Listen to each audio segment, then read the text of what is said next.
What up, everybody? This is Promo from the Looptroop Rockers. David versus Goliath in Sweden. Right now we're chilling in Durmersheim in Germany somewhere. I don't know.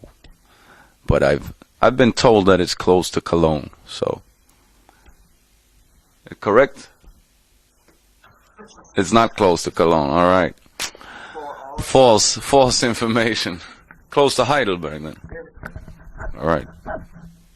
Yesterday in Utrecht, I didn't have enough visitors. Well, I mean, it depends on how you mean. The place could definitely been more packed, but the night before that in Amsterdam and before that in Hamburg was really great. And that's when the European tour started. So we've only had 3 shows so far. And the 2 first were really good, and then the one yesterday was, so I mean it was okay, but could have been more people. And before that I was touring Sweden and Finland, and did 1 show in Romania. So Romania was really cool, new place for me, and it was the 3rd time an international rap act played in Bucharest, so people were really hungry for hip-hop. You named so many countries in Europe. I mean, it's great to tour all these countries. What's the secret of Promo? What's the secret behind the music that you are allowed to play in so many different places and to have so many different shows all over Europe? Well, I mean, it's probably partly because of the music and the message, but it's also because we've been working and touring for a long time. You know, just starting in Sweden and then Scandinavia and then Germany, first north of Germany, and then spreading slowly. Because the first time I was in Germany was probably already in '97 or so, maybe even before, so like 10 years ago.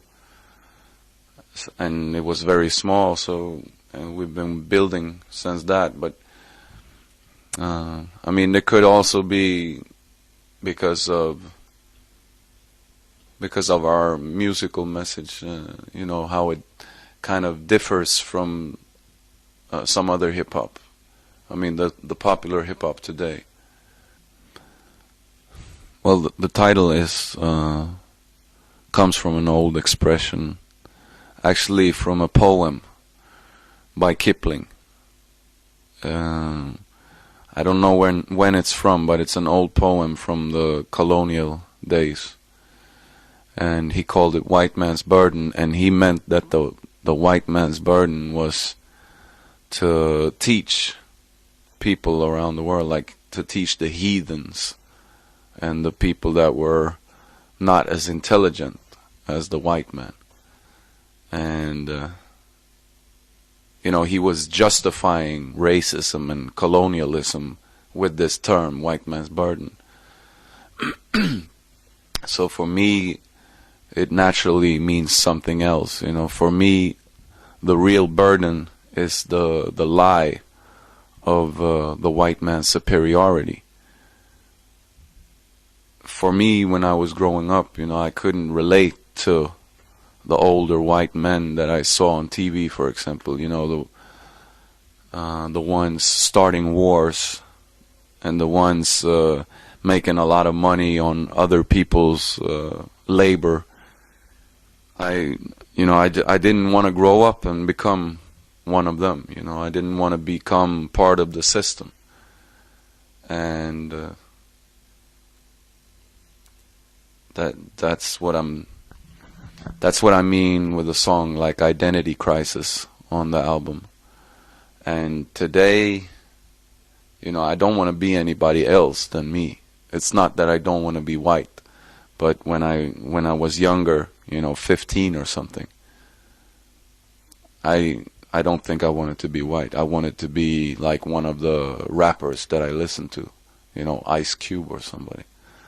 So that was I wanted to escape. somehow. And now I know there's no escaping, you know, and also I'm not interested in escaping anymore. I'm more interested in being who I am, but trying to change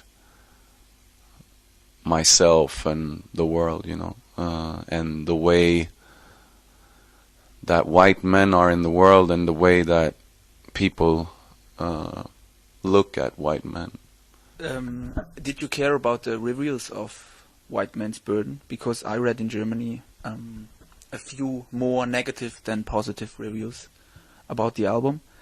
And are you satisfied with the release according to the sales and the positive and negative critics? I haven't read the German reviews, but I've read the Swedish reviews, and there, like you say, there are a lot of negative reviews in Sweden too. But it was a new thing to me was that some of them were really positive, you know, saying that this is the best album I've ever made, and some were just negative and saying, yeah, this sounds like you know, it's very repetitive, it's same old talking about politics. And I think I'm affected by reviews, you know, but I can't really tell you how, because I don't know. Because it's such a complicated thing, and it works together with the feedback, I guess, from fans. And I also, you know, I focus more on the positive reviews, and the negative are sometimes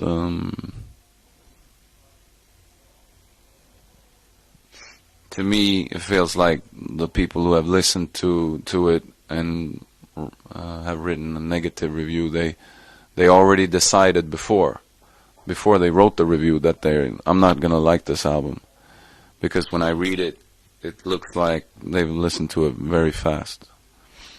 But I mean, I can't be sure. But and then to the other part of your question, if I'm satisfied with the release and the record sales, you know, record sales are very bad. Not only for this album, but for every album. Like the first album we released was our most successful record sales wise, which is kind of strange, you know, because it should be the other way, you know, you growing as a band, because we have grown as a band from 2000, you know, it's a lot bigger. Like I said, we're touring more and more. But because of the downloads and stuff, the record sales go in the other direction. So I can't really judge the response from the record sales, because I know that there's only some kind of records that sell a lot, and it's not really my kind of music. My kind of music don't sell a lot of records. Politics feels like a pretty negative word,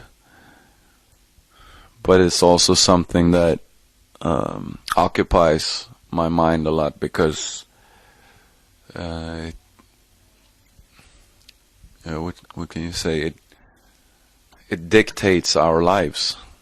So it's good to be aware of politics, but you know, you have to try and not be run by politics. Hip-hop is my language. It's my way of communicating and my way of understanding the world. And it has been ever since '86. Religion is, yeah. I'm not religious. I'm a spiritual person. And I believe in... I don't know what I believe in, but I feel that there's... Yeah. Sorry, I don't know. I think or feel that we are more than just the physical, you know. We're more than flesh. Take care of each other. We only have one life to live, and we don't know when we're gonna go, so you have to live every day like it's your last, you know? Peace.